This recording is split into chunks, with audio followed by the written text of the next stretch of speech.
Hello viewers, আপনাদের জন্য নতুন একটি গল্প নিয়ে চলে এসেছি। ঠেলা গাড়িতে মাংসের নুডু লস। গল্পটি ভালো লাগলে চ্যানেলটিকে সাবস্ক্রাইব করুন, শেয়ার করুন এবং একটি কমেন্ট করুন।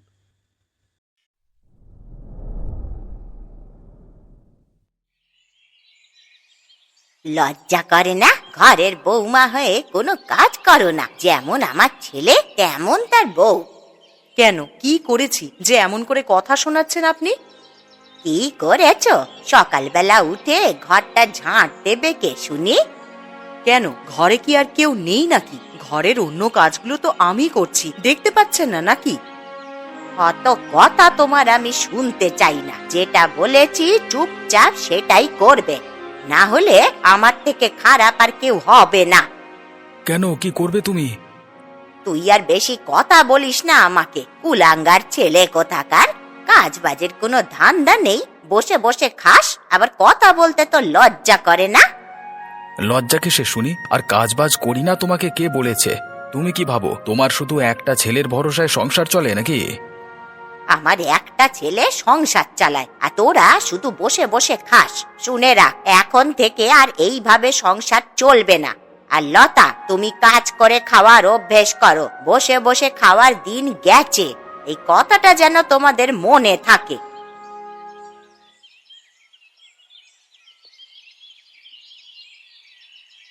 আমি তো জানতাম এই বাড়িতে একজন রোজগার করে আর বাকি সবাই বসে বসেই খায়। কেন, কি হয়েছে বলো তো বৌমা? চোখের মাথা খেয়েছেন নাকি? সারা দিন আমি খেটে মরছি, আর আপনার সাধের বৌমা লতা পায়ের ওপরে পা তুলে সবাইকে আদেশ করে বেড়াচ্ছে। এইভাবে চললে আমরা বাড়ি ছেড়ে চলে যাব। আরে না না না, তা কেন? তোমরা কি কখনো বাড়ি ছেড়ে যেতে পারো? আমাদের যদি এই বাড়িতে রাখতে চান তাহলে একটা কাজ আপনাকে করতে হবে। কি কাজ গো? তুমি যা বলবে আমি তাই করব। দেখুন, আপনার ছেলে গোপালের রোজগার যথেষ্ট কম, সেই জন্যই তো সেই সংসারে আমাদের ঘাড়ে চেপে খায়, সঙ্গে আবার বউকে নিয়ে।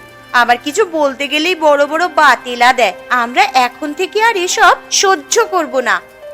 তাহলে তুমি আমাকে কি করতে বলো? পরিষ্কার কথা, ওদেরকে তাড়িয়ে দিন। ওদেরকে বলুন নিজের ব্যবস্থা নিজেই করতে। তখন বুঝবে কত ধানে কত চাল। 10 টাকা রোজগার করতে গেলে যে কতটা পরিশ্রম করতে হয় তখন বুঝবে। ফকটিয়ায় খেয়ে খেয়ে না ওদের অভ্যেস হয়ে গেছে। ঠিক আছে ঠিক আছে, আমি কালকেই ওদেরকে তাড়িয়ে দেব। তাহলেই শান্তি ফিরে আসবে বাড়িতে। আর এমনিতেও ওদেরকে আমার আর সহ্য হয় না। ওদের বোঝা বইতে বইতেই তো আমাদের অবস্থা একেবারে খারাপ হয়ে যাচ্ছে। আমি কালকেই এর একটা বিহিত করছি, দাঁড়াও। যদি ওদেরকে ঝেঁটার বাড়ি মেরে তাড়াতে না পারি তো আমার নাম নয়। মাঝে মাঝে আমার মনে হয় এই গোপালকে জন্ম দিয়েই আমি ভুল করেছি। অমন করে বলবেন না। সকাল সকাল এরকম কথা বলতে মা হয়ে আপনার লজ্জা করে না? লজ্জা তো তোমাদের করা উচিত। সারা দিন রাত এই বাড়িতে বসে বসে খাচ্ছ, নিজেদের মুরদ নেই কাজ করার। তোমাদের ফকটিয়া খেতে লজ্জা করে না? কি হলো, আজ আবার সকাল সকাল শুরু করলে কেন মা? শোন, এই বাড়িতে তারাই থাকবে যারা রোজগার করতে পারে। কেন, এতদিন আমি রোজগার করে আনিনি? এতদিন সংসার চালাইনি আমি? ওসব কথা পুরনো হয়ে গেছে, এখনকার কথা বল তুই। ভাই যখন রোজগার করতো না তখন আমি ভাইকে খাওয়ানোর আগে কিছু বলেছি? আমি কি বলেছি সে কেন রোজগার করে না? এখন তোর ভাই তোর থেকে অনেক বেশি রোজগার করে, বুঝেছিস? তাহলে আমি কি করতে পারি বলো? তুই তোর বউকে নিয়ে এই বাড়ি থেকে বেরিয়ে যা। কোনোদিনও এখানে আর মুখ দেখাতে আসবি না। কুলাঙ্গার কথাকারের। আপনি ভুল করছেন মা। একদিন এর জন্য আপনাকে আফসোস করতে হবে। কি করতে হবে আর কি করতে হবে না সেটা আমি বুঝবো। আপনি আমাদেরকে তাড়িয়ে দিচ্ছেন, কিন্তু আমরা কোথায় গিয়ে থাকবো? চুপ করো তো লতা, বয়স বাড়লে লোকের অনেক রকমের বাতিক হয়। চলে এসো, আমরা আমাদের মতো ঠিকই কিছু জোগাড় করে নিতে পারবো। রোজ রোজ এই বাড়িতে অপমান আর সহ্য হয় না।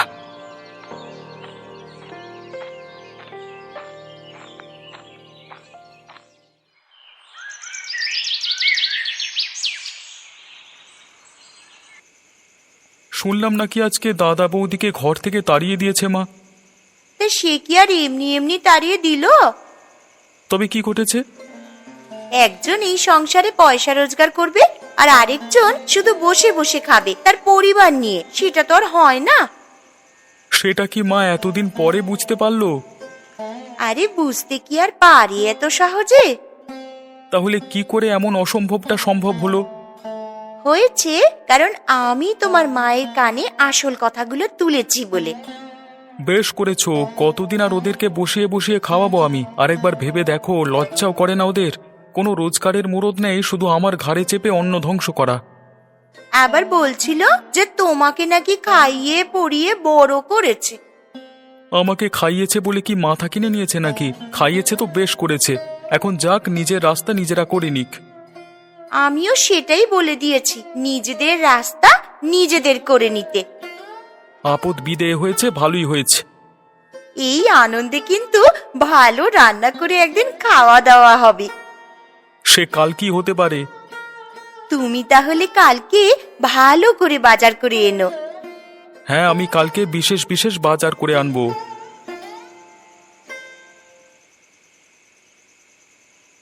এত রাত হয়ে গেল, তবুও আমরা একটা থাকার জায়গা পেলাম না। কি ভরসায় যে তুমি বাড়ি ছেড়ে বেরোলে?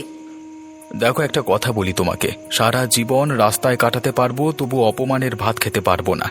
যে বাড়িতে মা ভাই রোজ অপমান করে, সে বাড়িতে থাকতে পারবো না আমি তোমাকে নিয়ে। আরে একটু মানিয়ে গুছিয়ে নিলেই তো হতো। দেখো, একটা কথা বলি, মানিয়ে নেওয়ার একটা সীমা থাকে। রোজ এইভাবে অপমান আর সহ্য হলো না আমার। আর আমি নিজের অপমান সহ্য করতে পারি, কিন্তু তোমার অপমান আমি কিছুতেই সহ্য করতে পারবো না। কিন্তু এখন আমরা থাকবো কোথায়, খাবো কি, সেটা তো ভাবো। এই যে সামনে জঙ্গলের মধ্যে ভাঙা বাড়িটা, এর মধ্যেই আমরা এখন থাকবো। পরিষ্কার করে নয় থাকার জায়গাটা হয়ে গেল, কিন্তু খাবে কি? সেটার ব্যবস্থা হয়ে যাবে। কি ব্যবস্থা করবে শুনি? কালকে সকালে ভাবনা চিন্তা করে কিছু একটা নতুন ব্যবস্থা বার করব। এমন ব্যবস্থা বার করব যে এই গ্রামে হবে সেটা নতুন। তাহলে তো সেটা খুব ভালোই হবে। ওরা আমাদের তাড়িয়ে দিয়ে ভালোই করেছে। ওরা যদি আমাদের না তাড়িয়ে দিত, তাহলে আমাদের জীবনে উন্নতির মুখ আমরা দেখতে পেতাম না। এবার আমার মনে হচ্ছে আমাদের উন্নতি হবে খুব তাড়াতাড়ি। চলো, আজকে রাতের মতো আশ্রয় নেওয়া যাক। হ্যাঁ চলো।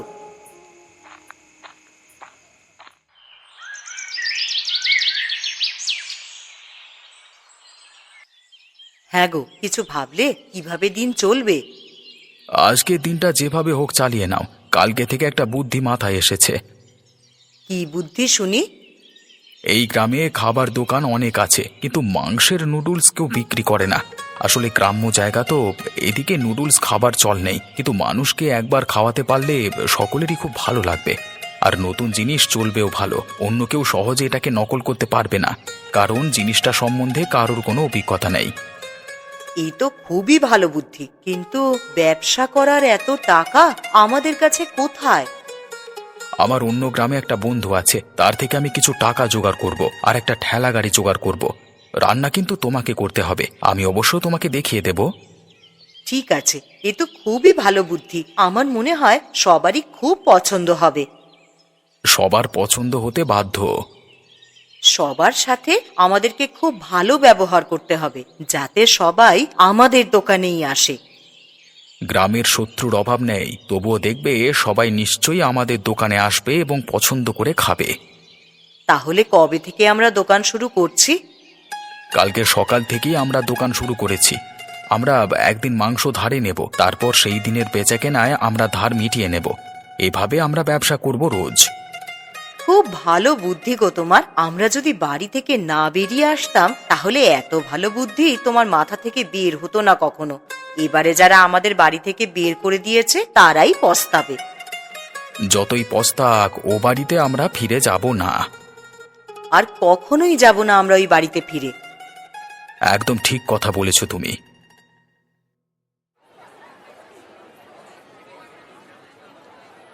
সবাই এসে নিয়ে যাও, নতুন খাবার নিয়ে যাও। মাংসের নুডলস নিয়ে যান, নিয়ে যান। এখনো তো কেউ এলো না গো দোকানে। দেখো না, লোক আসতে শুরু করেছে, নিশ্চয়ই সবাই কিনবে।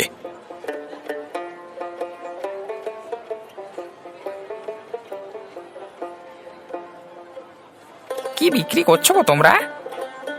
এটা হচ্ছে মাংসের নুডলস। সেটা কি জিনিস? খেয়ে দেখলে তবে তো বুঝতে পারবেন। খাওয়াও দেখি।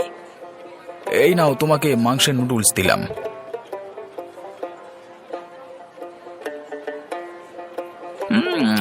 বাহ, এ তো খুব সুন্দর হয়েছে। এত সুন্দর হয়েছে তো ভাবাই যায় না। এমন সুন্দর আর নতুন ধরনের খাবার তো কোনোদিন খাইনি। দেখো দেখো, আর লোক আসতে শুরু করছে, দেখো।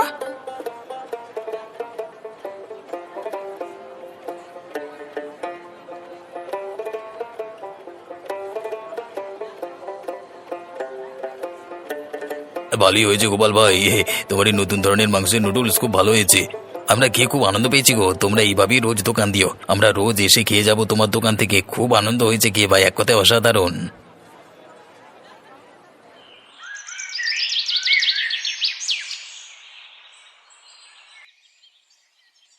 কি বলতে চাও খগেন তুমি? বাবু, একটা কথা পরিষ্কার আপনাকে বলে দিতে চাই। কি কথা সেটাই তো জিজ্ঞাসা করছি। নতুন নাটক শুরু হয়েছে আজকাল বাজারে। কি নাটক শুরু হয়েছে শুনি? আমাদের গ্রামে, মানে আমরা যে সমস্ত খাবার খেয়ে অভ্যস্ত, তার বাইরে নতুন নুডলস বিক্রি হচ্ছে। এসব অনাচার কে করছে? এই গোপাল আর তার বউ। ওদের বাড়ি থেকে কেউ কিছু বলছে না? ওদের বাড়ি থেকে ওদেরকে দূর দূর করে তাড়িয়ে দিয়েছে কুত্তার মতো। তাহলে আমাকে কি করতে বলো শুনি? যত তাড়াতাড়ি সম্ভব ওদেরকে দোকান বন্ধ করানোর ব্যবস্থা করুন, না হলে আমি বলছি আপনার হোটেল বাজার থেকে বন্ধ হয়ে যাবে খুব তাড়াতাড়ি। আর যদি নিজের হোটেল বাঁচাতে চান তাহলে ওদের দোকান বন্ধ করবার ব্যবস্থাটা করুন। ঠিক আছে, আমি তোমাকে দায়িত্ব দিচ্ছি। যে করি হোক, ওদের ধমকে চমকে দোকান বন্ধ করানোর ব্যবস্থা করো। শুধু আপনার আদেশের অপেক্ষাতেই আমি ছিলাম। নিশ্চয়ই আমি ওদের ব্যবস্থা করব খুব তাড়াতাড়ি।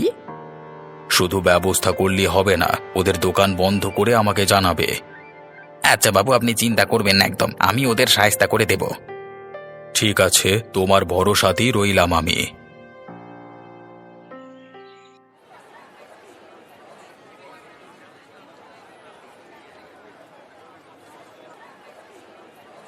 আরে গোপাল কাকা, তোমরা এখানে দোকান দিয়েছো নাকি? আরে এসো পলাশ, এসো। শহর থেকে ফিরছো নাকি? হ্যাঁ হ্যাঁ কাকা, শহর থেকে ফিরছি। তোমরা সবাই ভালো আছো তো? হ্যাঁ, আমাদের তো কেটে যাচ্ছে একরকম ভালোই। জানোই তো, গ্রামের জীবন মানে সুখে দুঃখে কেটে যায়। তুমি কেমন আছো বলো? খুব ভালো আছি কাকা, কিন্তু একটাই সমস্যা বুঝলে এই গ্রামে। কি সমস্যা গো? সমস্যা হচ্ছে যে গ্রামেতে আমাদের শহরের মতো খাবার পাওয়া যায় না। আরে এসব সমস্যা আগে ছিল, এখন আর এসব সমস্যা নেই। এই দেখো, আমি নতুন মাংসের নুডলসের দোকান দিয়েছি। আরে বাবা, তাই তো দেখছি, এ তো দারুণ ব্যাপার। দাও দেখি, আমাকে খাওয়াও আগে। এই নাও ভাই, এই নাও। এ তো খুব সুন্দর খেতে গো গোপাল কাকা। আমি তো শহরে কোথাও এত ভালো মাংসের নুডলস খাইনি। যাক, একদিক থেকে ভালোই হয়েছে, গ্রামে এসেও এখন শহরে রান্না পাওয়া যাবে। আমি কিন্তু তোমার কাছে রোজ একবার করে এসে মাংসের নুডলস খেয়ে যাব। আয়, তাই এসো ভাই, তোমাদের জন্যই তো দোকান করেছি ভাই। ঠিক আছে, আমি এখন বাড়ি যাই, অনেকদিন পরে এলাম তো। আমি কিন্তু আবার আসবো তোমার দোকানে। ঠিক আছে, বেশ, এসো এসো এসো।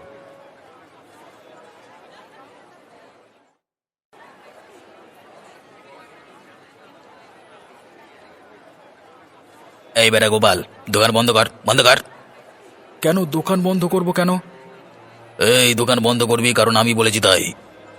তুমি কে শুনি যে তুমি বললি আমাকে দোকান বন্ধ করতে হবে? আমি কি কারোর বাবার জায়গায় দোকান দিয়েছি নাকি? এই আমি অবিনাশ বাবু থেকে আদেশ নিয়ে এসেছি দোকান বন্ধ করবার। এক ঝামেলা গেল তো জীবনে আরেক ঝামেলা এসে জুটলো। বৌদি, বুঝিয়ে দাও গোপালকে, খুব খারাপ হয়ে যাবে আমার পেছনে লাগা। এই গ্রামে আমার পেছনে লেগে কেউ কিন্তু আর শান্তিতে থাকতে পারেনি। আমি কিন্তু একেবারে পেছনে হুড়কো দিয়ে ছেড়ে দেবো বলে দিলাম। দেখ ভাই খগেন, তোর যা ইচ্ছা করবার করে নে, কিন্তু একটা কথা সাফ শুনে রাখ, আমি দোকান এখান থেকে তুলব না। আর অবিনাশবাবুর কথা, ওনাকে যে যা বলে উনি তাই করেন। আমি নিশ্চিত তুই গিয়ে চুগলি করেছিস, তাই অবিনাশবাবু এমন কথা বলেছে। কেন, তুমি ভয় পাও না অবিনাশ বাবুকে?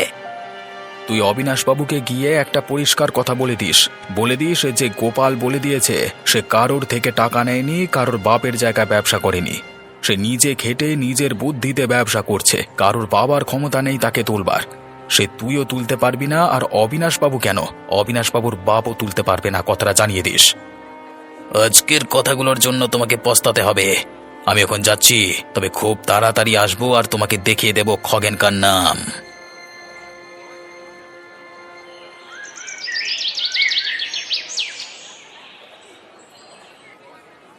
কই গো গোপাল কাকা, খাওয়াও তোমার মাংসের নুডলস। খাওয়াতে তো পারি, কিন্তু আজকে আমার দুটো কথা শুনবে ভাই। কি হয়েছে বলো তো, তোমাকে এরকম উত্তেজিত লাগছে কেন? 5 লোকে এসে 5 কথা বলে যাবে আর উত্তেজিত হবে না?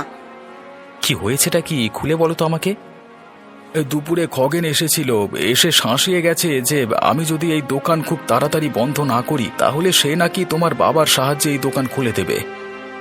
এত বড় কথাটা বলেছে সে? হ্যাঁ, সে এই কথাই বলেছে।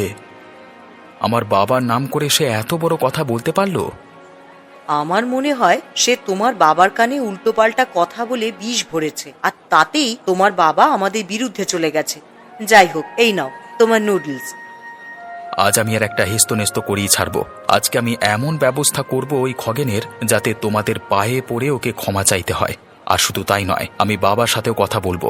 বাবা তো এমন করবার লোক নয়, নিশ্চয়ই বাবার কানে কেউ বিষ ঠেলেছে। আমি বাবাকে বলে বুঝিয়ে ওর শাস্তির ব্যবস্থা করব।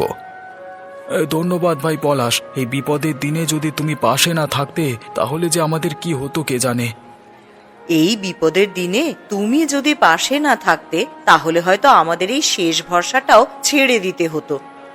তোমাদের মতো উদ্যোগীদের পাশে থাকবো না তো কাদের পাশে থাকবো বলো তো? তোমরা একদম চিন্তা করো না, আমি ব্যবস্থা করছি।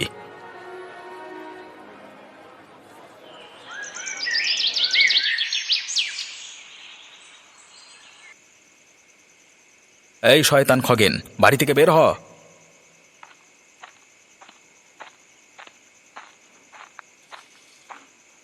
কি হয়েছে পলাশ দাদাবাবু, মানে আপনি এত রেগে মেগে এসেছেন কেন? তুই এক্ষুনি এই গ্রাম থেকে চলে যাবি। তুই যদি এই গ্রাম থেকে না যাস তাহলে কিন্তু তোর বাড়ি আগুন দিয়ে পুড়িয়ে দেব। কি হয়েছে বাবু, আপনি এত রেগে গিয়েছেন কেন আমার উপর? মানে তুমি গোপাল কাকার দোকানে গিয়ে বলে এসেছো যে তারা যদি দোকান না তুলে দেয় তাহলে তুমি তার ব্যবস্থা নেবে, আমার বাবার সাহায্যে নেবে। তাহলে জেনে রাখো, আমি এসেছি সেটা তোমাকে পরিষ্কার বলে দিতে যে তোমরা কিছুই করতে পারবে না। উল্টে আমার বাবার ব্যাপারটা তো আমি দেখে নেব, কিন্তু তোমাকে আমি এই ঘর থেকে তাড়াবো, আর গ্রাম থেকে তাড়াবো। ছোট বাবু, আপনার পায়ে পড়ি, আমাকে আপনি বাঁচান। আমার সাথে এমন করবেন না, আমার খুব বড় ভুল হয়ে গেছে। আর করবো না এমনটা কখনো। ছাড়তে পারি, তবে একটা শর্তে। কি শর্ত বাবু? শর্ত হচ্ছে যে কালকে সকালে আমাদের বাড়িতে আসতে হবে তোমাকে। সেখানেই বাবার সামনে তোমাকে নিজের মুখে সব কথা স্বীকার করতে হবে, তবেই তোমার মুক্তি হবে। ঠিক আছে বাবু, আপনি যাই বলবে তাই হবে।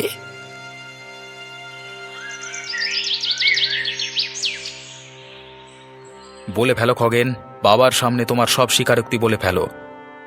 কি হয়েছে, সকাল সকাল তোমরা সবাই আমার বাড়িতে এসেছো কেন? তোমার কি বলবার আছে খগেন? বাবু আপনার পায়ে পড়ছি, আমি খুব বড় অপরাধ করেছি। কি অপরাধ? বাবু আমি লোভের বশে গোপালদের উপরে হিংসে করে, মানে আপনাকে চুগলি করেছি। আমি মিথ্যে কথা বলে আপনার কানে বিষ ঢেলে ওদের দোকানে তুলতে বাধ্য করেছিলাম। শুধু তাই নয়, আমি আপনার কথার উপরে ভরসা করে ওদেরকে গিয়ে হুমকি দিয়েছিলাম। এইগুলো করা আমার উচিত হয়নি বাবু, আমি নিজের ভুল বুঝতে পেরেছি, আমাকে ক্ষমা করে দিন আপনি। আসল কথা আমি এখন বলছি আর কি, আমাকে ওই গোপালের ভাই রতন বলেছিল এইসব কাজ করতে। রতন ওর দাদাকে হিংসে করে বাড়ি থেকে তাড়িয়ে দিয়েছে, মানে তার স্বাদ মেটেনি আর কি, তাই আমাকে বলেছিল এইগুলো করতে আর কি। শয়তানের বাচ্চা, নিজেও পাপ করলি আর আমাকেও পাপে জড়ালি। হ্যাঁ, আর যদি আমার ছেলে পলাশ না থাকতো আজকে আমার দ্বারা, তাহলে একটা বড় অনর্থ হয়ে যেত।